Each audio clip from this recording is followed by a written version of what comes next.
नमस्कार। नूतन दीक्षित की कहानियां चैनल पर आपका स्वागत है। मैं नूतन दीक्षित आज सुना रही हूँ मुंशी प्रेमचंद की लिखी कहानी मिलाप।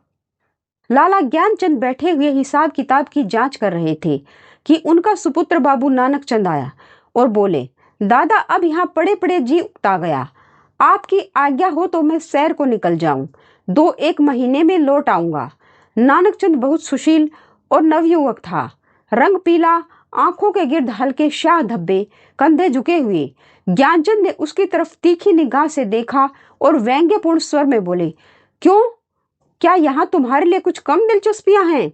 ज्ञानचंद ने बेटे को सीधे रास्ते पर लाने की बहुत कोशिश की थी, मगर सफल न हुए।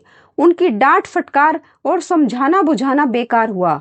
उसकी संगति अच्छी न थी, पीने पिलाने और राग रंग में डूबा रहता था। उन्हें यह नया प्रस्ताव क्यों पसंद आने लगा? लेकिन नानकचंद उसके स्वभाव से परिचित था। बेधड़क बोला, अब यहाँ जी नहीं लगता। कश्मीर की बहुत तारीफ सुनी है, अब वहीं जाने की सोचता हूँ। ज्ञानचंद, बेहतर है तशरीफ ले जाइए। नानकचंद, हंसकर रुपए तो दिलवाइए, इस वक्त 500 रुपए की सख्त जरूरत है। ज्ञानचंद, ऐसी फिजूल बातों का मुझसे जिक्र न किया करो, मैं तुमको बार बार समझा चुका हूँ। नानकचंद ने हट करना शुरू किया और बूढ़े लाला इनकार करते रहे। यहाँ तक कि नानकचंद झुंझलाकर बोला, अच्छा कुछ मत दीजिए, मैं यूं ही चला जाऊंगा। ज्ञानचंद ने कलेजा मजबूत करके कहा, बेशक तुम ऐसे ही हिम्मतवर हो, वहां भी तुम्हारे भाई बंद बैठे हुए हैं न। नानकचंद, मुझे किसी की परवाह नहीं, आपका रुपया आपको मुबारक हो। नानकचंद की यह चाल कभी पट नहीं पड़ती थी। अकेला लड़का था। बूढ़े लाला साहब ढीले पड़ गए। रुपया दिया, खुशामद की और उसी दिन नानकचंद कश्मीर की सैर के लिए रवाना हुआ। मगर नानकचंद यहाँ से अकेला न चला। उसकी प्रेम की बातें आज सफल हो गई थी। पड़ोस में बाबू रामदास रहते थे। बेचारे सीधे साधे आदमी थे। सुबह दफ्तर जाते और शाम को आते, और इस बीच नानकचंद अपने कोठे पर बैठा हुआ उनकी बेवा लड़की से मोहब्बत के इशारे किया करता। यहाँ तक कि अभागी ललिता उसके जाल में आ फंसी। भाग जाने के मंसूबे हुए। आधी रात का वक्त था। ललिता एक साड़ी पहने अपनी चारपाई पर करवटें बदल रही थी। जेवरों को उतार कर उसने एक संदूकचे में रख लिया। उसके दिल में तरह तरह के ख्याल दौड़ रहे थे और कलेजा जोर जोर से धड़क रहा था। मगर चाहे और कुछ न हो, नानकचंद की तरफ से उसे बेवफाई का जरा भी गुमान न था। जवानी की सबसे बड़ी नेमत मोहब्बत है, और इस नेमत को पाकर ललिता अपने को खुश नसीब समझ रही थी। रामदास बेसुध सो रहे थे कि इतने में कुंडी खटकी। ललिता चौंक कर उठ खड़ी हुई।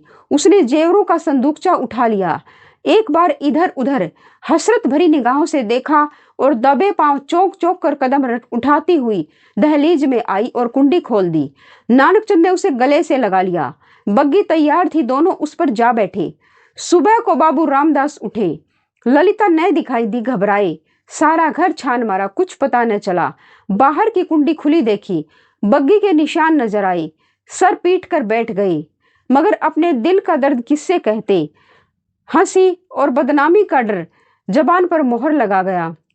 मशहूर किया कि वह अपने ननिहाल गई है, मगर लाला ज्ञानचंद सुनते ही भांप गए कि कश्मीर की सैर के कुछ और ही माने थे।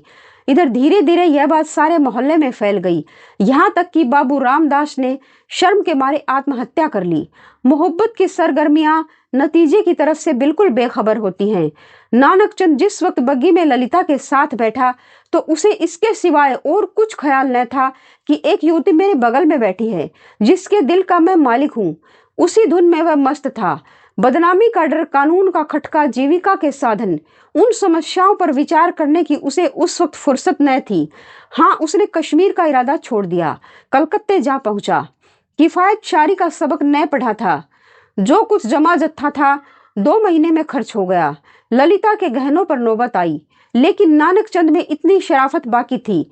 दिल मजबूत करके बाप को खत लिखा, मोहब्बत को गालियां दी और विश्वास दिलाया कि अब आपके पैर चूमने के लिए जी बेकरार है, कुछ खर्च भेजिए। लाला साहब ने खत पढ़ा, तस्कीन हो गई कि चलो जिंदा है, खैरियत से है। धूमधाम से सत्यनारायण की कथा सुनी, रुपया रवाना कर दिया। लेकिन जवाब में लिखा, खैर जो कुछ तुम्हारी किस्मत में था वह हुआ, अब इधर आने का इरादा मत करो, बहुत बदनाम हो रहे हो। तुम्हारी वजह से मुझे भी बिरादरी से नाता तोड़ना पड़ेगा। इस तूफान को उतर जाने दो, तुम्हें खर्च की तकलीफ न होगी, मगर इस औरत की बाह पकड़ी है तो उसका निबाह करना, उसे अपनी ब्याहता स्त्री समझो। नानकचंद दिल पर से चिंता का बोझ उतरकर आराम से रहने लगा। बनारस से महावर मजीफा मिलने लगा। इधर ललिता की कोशिश ने भी कुछ दिल को खींचा और वो शराब की लत न टूटी और हफ्ते में 2-3 दिन थिएटर जरूर देखने जाता, तो भी तबीयत में स्थिरता और कुछ संयम आ चला था। इस तरह कलकत्ते में उसने 3 साल काटे। इसी बीच एक प्यारी लड़की के बाप बनने का सौभाग्य हुआ, जिसका नाम उसने कमला रखा। तीसरा साल गुजरा था कि नानकचंद के उस शांतिमय जीवन में हलचल पैदा हुई। लाला ज्ञानचंद का 50वां साल था, जो हिंदुस्तानी रईसों की प्राकृतिक आयु है। उनका स्वर्गवास हो गया और जो ही यह खबर नानकचंद को मिली, वह ललिता के पास जाकर चीखे मार मार कर रोने लगा। जिंदगी के नए नए मसले अब उसके सामने आ गए। इस 3 साल की संभली हुई जिंदगी ने उसके दिल, शोहदेपन और नशेबाजी का ख्याल बहुत कुछ दूर कर दिए थे। उसे अब यह फिक्र सवार हुई कि चलकर बनारस में अपनी जायदाद का कुछ इंतजाम करना चाहिए, वरना सारा कारोबार धूल में मिल जाएगा। लेकिन ललिता का क्या करूं? अगर इसे वहां लिए चलता हूं तो 2-3 साल की पुरानी घटनाएं ताजा हो जाएंगी। फिर एक हलचल पैदा होगी जो मुझे हुक्कामों और हमजोलियों में जलील कर देगी। इसके अलावा उसे अब कानूनी औलाद की जरूरत भी नजर आने लगी। यह हो सकता था कि वह ललिता को अपनी ब्याहता स्त्री मशहूर कर देता, लेकिन उस आम ख्याल को दूर करना असंभव था कि उसने उसे भगाया है। ललिता से नानकचंद को अब वह मोहब्बत न थी जिसमें दर्द होता है और बेचैनी होती है। वह अब एक साधारण पति था, जो गले में पड़े हुए ढोल को पीटना ही अपना धर्म समझता है, जिसे बीबी की मोहब्बत उसी वक्त याद आती है जब वह बीमार होती है। और इसमें अचरज की कोई बात नहीं है अगर जिंदगी की नई नई उमंगों ने उसे उकसाना शुरू किया। मंसूबे पैदा होने लगे जिनका दौलत और बड़े लोगों के मेल जोल से संबंध है। मानव भावनाओं की यही साधारण दशा है। नानकचंद अब मजबूत इराई के साथ सोचने लगा कि यहाँ से क्यों कर भागूं। अगर लजाजत लेकर जाता हूँ तो 2-4 दिन में सारा पर्दाफाश हो जाएगा। अगर हीला किए जाता हूँ तो आज के तीसरे दिन ललिता बनारस में मेरे सिर पर सवार होगी। कोई ऐसी तरकीब निकालूं कि इन संभावनाओं से मुक्ति मिले। सोचते सोचते उसे आखिर एक तदबीर सूझी। वह एक दिन शाम को दरिया की सैर का बहाना करके चला और रात को घर पर न आया।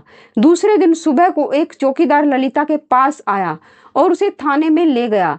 ललिता हैरान थी कि क्या माजरा है। दिल में तरह तरह की दुश्चिंताएं पैदा हो रही थी। वहां जाकर जो कैफियत देखी तो दुनिया आंखों में अंधेरी हो गई। नानकचंद के कपड़े खून में तरबतर पड़े थे। उसकी वही सुनहरी घड़ी, वही खूबसूरत छतरी, वही रेशमी साफा, सब वहां मौजूद था। जेब में उसके नाम के छपे हुए कार्ड थे।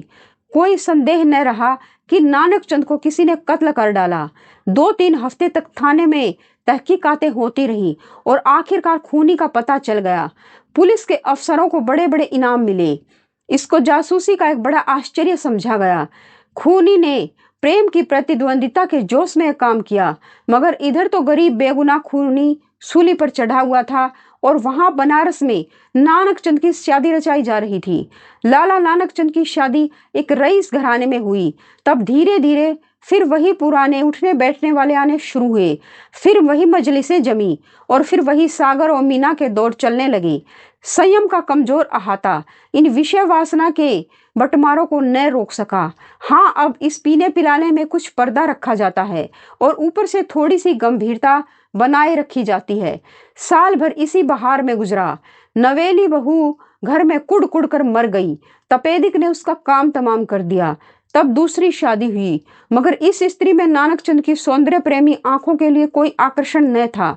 इसका भी वही हाल हुआ। कभी बिना रोए को और मुंह में नहीं दिया।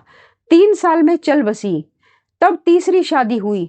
यह औरत बहुत सुंदर थी, अच्छी आभूषणों से सुसज्जित। उसने नानकचंद के दिल में जगह कर ली।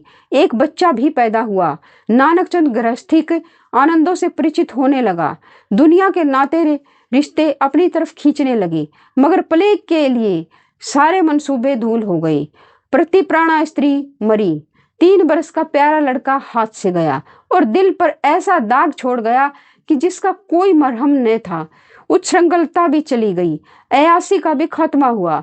दिल पर रंजोगम छा गया और तबीयत संसार से विरक्त हो गई। जीवन की दुर्घटनाओं में अक्सर बड़े महत्व के नैतिक पहलू छिपे हुआ करते हैं। इन साइमों ने नानक चंद के दिल में मरे हुए इंसान को भी जगा दिया।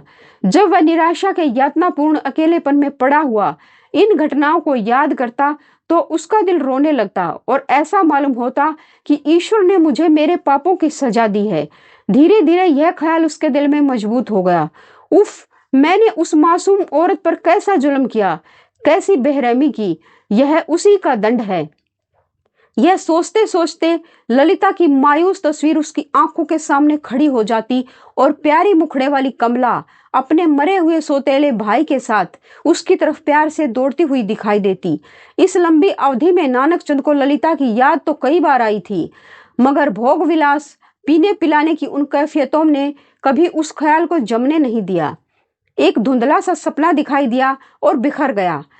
मालूम नहीं दोनों मर गई या जिंदा हैं। अफसोस, ऐसी बेकसी की हालत में छोड़कर मैंने उनकी सुध तक न ली।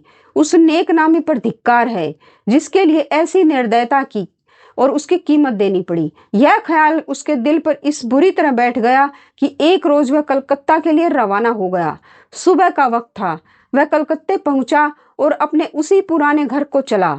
सारा शहर कुछ का कुछ हो गया। बहुत तलाश के बाद उसे अपना पुराना घर नजर आया। उसके दिल में जोर से धड़कन होने लगी और भावनाओं में हलचल पैदा हो गई। उसने एक पड़ोसी से पूछा, इस मकान में कौन रहता है? बूढ़ा बंगाली था। बोला, हम यह नहीं कह सकता कौन है कौन नहीं, इतना बड़ा मुल्क है, इसमें कौन किसको जानता है। हाँ, एक लड़की और उसका बूढ़ा माँ, 2 औरत रहता है। विधवा है, कपड़े की सिलाई करता है। जब से उसका आदमी मर गया तब से यही काम करके अपना पेट पालता है।